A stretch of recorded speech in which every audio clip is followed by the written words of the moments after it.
I'm Andrea Houston for Extra, and I'm at Nathan Phillips Square hanging out with the Toronto Gay Football League.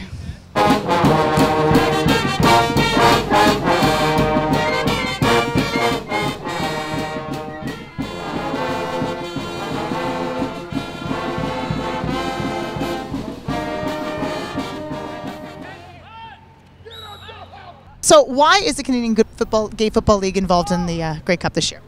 The Toronto Gay Football League is involved because we have a great partnership with the Toronto Argonauts.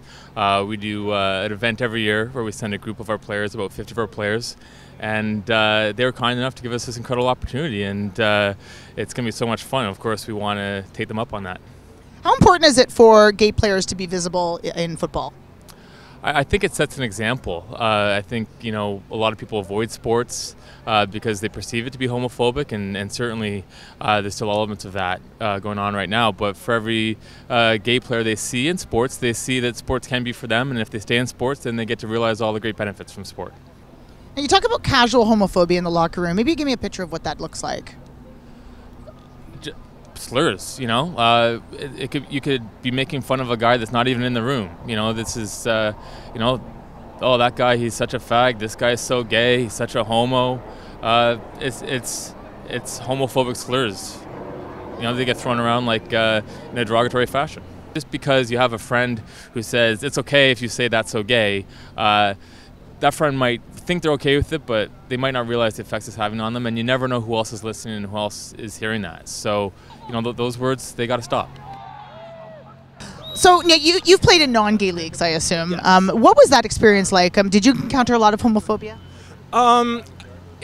Yes and no. I think over time, the homophobia it's been more of just, everybody is getting more comfortable with it. When I was younger playing sports, I know it was something that people talked about, but it was more of just, oh, you're gay. When you're younger, the whole joke behind, oh, that person's so gay, kind of came into play.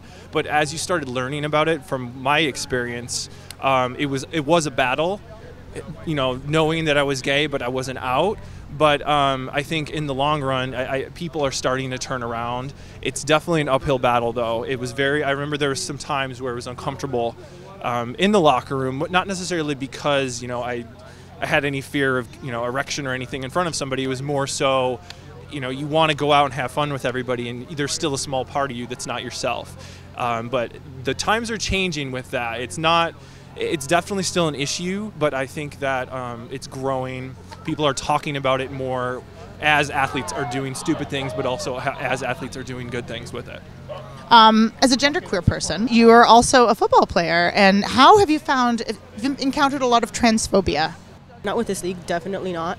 The guys, I'm going to say guys mainly over here, and some women as well, cisgendered females, are extremely supportive no matter what. I mean, in other sports, definitely. I've played basketball, softball, and it's very segregated. But this league, definitely much more support.